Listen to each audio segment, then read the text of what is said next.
কড়াই নিয়েছি। আজকে কড়াইয়ের মধ্যে আমি করে নেব সিমের একটা অসাধারণ রেসিপি। দেখুন কেটে ধুয়ে রাখা সিমগুলো আমি দিয়ে দিচ্ছি। এখানে সিমের পরিমাণে ওজনে আছে 250 গ্রাম। আমার 250 গ্রামে হয়ে যাবে, আপনারা বাড়িয়ে বা কমিয়ে নিতে পারেন। আপনাদের যেরকম লোক থাকবে সেরকম পরিমাণ আপনারা সিমটা নেবেন। এখানে দিচ্ছি 6টা কাঁচা লঙ্কা, আর দিচ্ছি 10 থেকে 12 কোয়া রসুন, আর একটা টমেটো এভাবে আমি দুফালি করে নিয়েছি, আমি এভাবে দিয়ে দিচ্ছি। আমি কিন্তু এক ফোঁটা জলও ব্যবহার করব না। জল ছাড়া সিম আর এই সামান্য সর্ষের তেল দিয়ে আজকে আমি সিমের অসাধারণ একটা রেসিপি করে নেব। এই রেসিপিটা ভাত রুটি দুটোর সঙ্গেই খেতে দারুণ লাগে, একবার করে খেয়ে দেখবেন। এখানে 1 টেবিল চামচ সর্ষের তেল আমি দিয়ে দিয়েছি। এবার দিয়ে দেবো আমি পরিমাণ মতো নুন। নমস্কার, তাপসী রান্নাঘরে সকলকে স্বাগত। শুরু করছি নতুন একটা দিনে নতুন একটা ভিডিও। দেখুন আমি এখানে সাধারণ কয়েকটা উপকরণ নিয়েছি।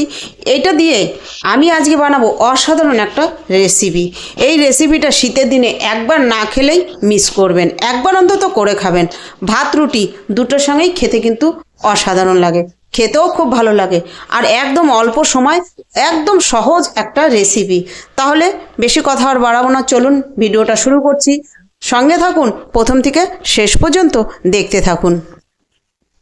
প্রথমে আমি শিমগুলো এভাবে, এই যে পিঠে একটা আঁশের মতো থাকে, দেখুন শিমগুলো খুব কচি, আমার কিন্তু সেই আঁশের মতোটা উঠলো না। এবার আমি এভাবে কেটে নেব, দু মাথা থেকে এরকম কেটে এভাবে কেটে নেব। আমার এখানে ওজনে 250 গ্রাম শিম আছে, আমার খুব বেশি দরকার নেই, 250 শিমে আমার হয়ে যাবে। শিমগুলো খুব বড় বড়, তার জন্য দেখা যাচ্ছে পরিমাণে কম, কিন্তু ওজনে 250 শিম আছে। আপনাদের যেরকম লোক সংখ্যা থাকবে সেরকম শিম বাড়িয়ে বা কমিয়ে নিতে পারবেন। এই রেসিপিটা খেতে ভালোই লাগে, আর শীতে এই রেসিপি একবার না খেলে মনে হবে যেন কি যেন একটা খাইয়ে নিই। তাহলে আমি এইভাবে সমস্ত শিমগুলো কেটে নেব। দেখুন শিমগুলো সব আমি কেটে নিয়েছি। গোটা রসুনটা কিন্তু আমি দেইনি, এখানে 10 থেকে 12 কোয়া রসুন আছে, আর টমেটোটাও ফালি দিয়ে মাঝখানে শক্ত অংশটা আমি ফেলে দিয়েছি। এবার বাকি সব কিছু আমি ধুয়ে নেব। সব কিছু আমি ভালো করে ধুয়ে নিয়েছি। এবার আমি রান্নায় আসছি। কড়াই বসিয়ে নিয়েছি আমি। দেখুন দিয়ে দিচ্ছি কড়াইতে শিম, দিয়ে দিচ্ছি লঙ্কা, দিচ্ছি রসুন, দিচ্ছি টমেটো। এগুলো দিয়ে কিন্তু আমি কোনো জল এখানে দেব না। দিচ্ছি এখানে পরিমাণ মতো নুন। এবার আমি এই দেখুন ঢাকা দিয়ে দিচ্ছি। ঢাকা দিয়ে আঁচ করে দেব মাঝারি টু লো। মাঝারি টু লোতে রেখে আমি 1 মিনিট একটু রান্না করে নেব। আমি ঢাকা তুলে একবার দেখে নেব। দেখুন আমার কিন্তু মোটামুটি দেখুন সেদ্ধ হয়েই এসছে। দেখুন কত জল বেরিয়েছে, আমি কিন্তু একটুকু জল দিইনি, দেখেছেন আপনারা। দেখুন টমেটো গলে এসছে, তবে আর একটু গলবে। একদম জলটা শুকিয়ে আসা পর্যন্ত আমি ঢাকা দিয়ে ভালো করে সেদ্ধ করে নেব। আমি ঢাকা তুলে আবার দেখে নিচ্ছি। দেখুন আমার শিম কিন্তু হয়ে গেছে। এই শিমটা সিদ্ধ করতে টোটাল আমার 5 মিনিট টাইম লেগেছে ঢাকা দিয়ে করতে। এবার আমি এই খুন্তি দিয়েই ভালো করে এই শিমগুলোকে পুরো ম্যাশ করে দেবো, এই খুন্তি দিয়েই। আপনারা চাইলে ঠান্ডা করে হাত দিয়েও করতে পারেন, আর আপনাদের কাছে কোনো ম্যাশ করার মতো কিছু থাকলে সেটা দিয়েও করতে পারেন। আমি এই খুন্তি দিয়েই এরকম করে করে পুরো ম্যাশ করে নেব। দেখুন ঠিক আমি এরকম করে দেখুন ম্যাশ করে নিয়েছি। আমি এর থেকে আর বেশি ম্যাশ করব না, একটু এরকম গোটা গোটা থাকলে না খেতে ভালো লাগে বেশি। এবার আমি দেবো দেখুন সামান্য পরিমাণে একটু চিনি। এখানে যেহেতু টমেটো দেওয়া আছে তার জন্য এই সামান্য পরিমাণে একটু চিনি দিলাম। এর টকটা যেন বেশি না হয়, ব্যালেন্স হবে এবং টেস্টটাও ভালো আসবে। এবার এখানে আমি দিয়ে দিচ্ছি আরও একটু কুচানো ধনেপাতা। এই কুচানো ধনেপাতাটা দিয়ে আমি একটু নেড়ে নেব ভালো করে।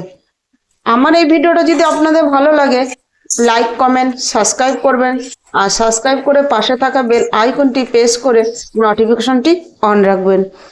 আমি যখনই এরকম নিত্য নতুন ভিডিও আপলোড করব পৌঁছে যাবে সবার আগে আপনাদের কাছে। দেখুন এটা খেতে কিন্তু সত্যিই অসাধারণ হয়, একবার ট্রাই করবেন। আর ঝামেলাও অনেক কম, অনেক কম এভাবে করলে। এই রসুনটা এর মধ্যে দিয়ে দিয়েছি, তো রসুনটা যে সিদ্ধ হয়েছে রসুনের গন্ধটাও ভালো লাগবে। টমেটো আছে একটু টক টক ঝাল মিষ্টি, একটা মুখরোচক একটা রেসিপি। টক ঝাল মিষ্টি মিলিয়ে। আপনারা চিনিটা ভালো লাগলে ব্যবহার করবেন, আবার ভালো না লাগলে স্কিপ করে যেতে পারেন, অসুবিধা নেই। এটা নাড়তে নাড়তে কিন্তু আরো এরকম নেড়ে নেড়ে আরো কিছুটা ম্যাশ হয়ে যাবে। তাহলে আমি এই ধনেপাতাটা দিয়েছি, আমি আরো 1 থেকে 2 মিনিট একটু এটা রান্না করে নেব। সিমের রেসিপি আমার কমপ্লিট। এবার আমি নামিয়ে নেব। দেখুন আমি প্লেট নিয়ে নিয়েছি, এবার আমি নামিয়ে নিচ্ছি।